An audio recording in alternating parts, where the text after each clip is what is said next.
Hello, all my Gemini friends. How are you? I've got our forecast right here. Um, Very interesting, of course. Before I jump into that, I want to let you know about something that's going on that you might enjoy. So many people nowadays contact me and say, I want to learn astrology. Great, terrific. I love it. They love it. We have great classes. Um, this is a step further. My dear friend, Dr. Arlene Diamco, who is the multi-dimensional MD, uh, is in charge of the School of Stillness. And she has different people come and do workshops at this amazing school that she has. And she's invited me to give a workshop on how to read your astrology chart, how to read your birth chart. And it's Saturday, December 14th from 10 a.m. to 4 p.m. Um, you will have a copy of your own birth chart, and I'm going to show you step by step, planet by planet, what makes you marvelous. Now, we know that the birth chart is the movie of your life. It's not who you are. You are spirit in an earthbound body. If you can recognize um, the game, the movie, the book of your life, you can distance yourself from it when you are ready to do so and move forward. However, while you're in that story, I'm going to show you the wonderful things about your birth chart. So, if you're interested in this particular all-day workshop, go to my website, MaxineTaylor.com, shoot me an email, give me your information, how I can get in touch with you, and I will. Remember, this is December 14th in 2 weeks. So if you're interested, get on the phone and or shoot me an email, and I will get back in touch with you. Okay, I think that's it. All right, let's talk about us. All right. Now, first of all, Mercury is retrograde. I don't have to explain that to you. You've lived through it. It's going to go direct on the 15th, which is the day of the full moon. That's two things. Double whammy. Double whammy is what it is. Okay, now remember, Mercury will move into the shadow of the retrograde after it goes direct, so that it's going to feel like it's retrograde even when it's not. Hang in there. On top of that, we've got Mars. Yep, we've got Mars. It has been in the shadow of the retrograde, and it's going to go retrograde on the 6th. Now, this is Mars moves slowly, all right? Not as slow as, say, Neptune, Uranus, or Pluto, but it moves slowly. And Mars is action, it's energy, it's war, it's passion. Um, it's what you fight with and fight for. When Mercury goes retrograde, everything goes crazy. Everything is confused.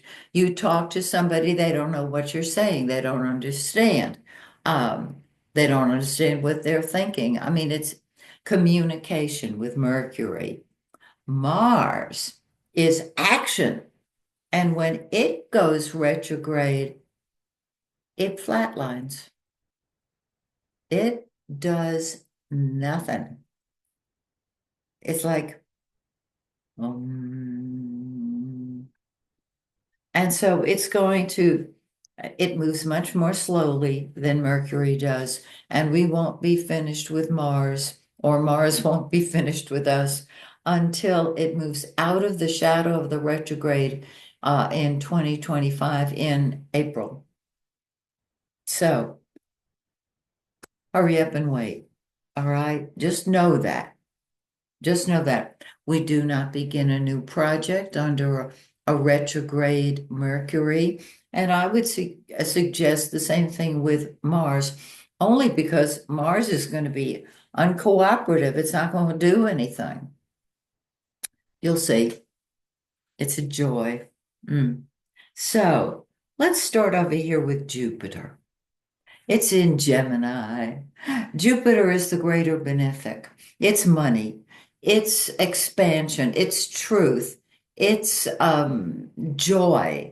Um, I mean, Jupiter is joy, and it's retro, and it's going to stay retrograde for a while, another few months, but it's in our first house. And so we're kind of having a ball. We may not be moving forward as quickly as we want, but with Jupiter in the first house, we can laugh at ourselves and watch out for overeating because the first house is the physical body. And you know, Jupiter's motto, if one is good, two is better. So um, be alert, okay? Mars is in our third house, and we want to travel, we want to talk to people, we want to get down to the basics. You may find that there's a bit of an anger that comes through. Um, Simply because that's Mars. Okay. Um, and if there's somebody you want to talk to, rehearse ahead of time because there can be a tendency to shoot from the hip. And if you want them to hear you, don't fire the gun. Okay. And there is a mental impatience. So, are you writing a book? Are you progressing as quickly as you would like? Is your publisher just dragging his or her feet and you're saying, let's get going, let's get going? Heed Mars's uh, message, which is don't start a fight that you can't finish, take it easy, relax, etc. Now, Mercury is going to go direct on the 15th, which is the same day as the full moon. So Mercury goes direct, it moves into the shadow. That's one event. The full moon is when things come to a head. So be aware. I don't know that it will happen the same way in every single country on this planet.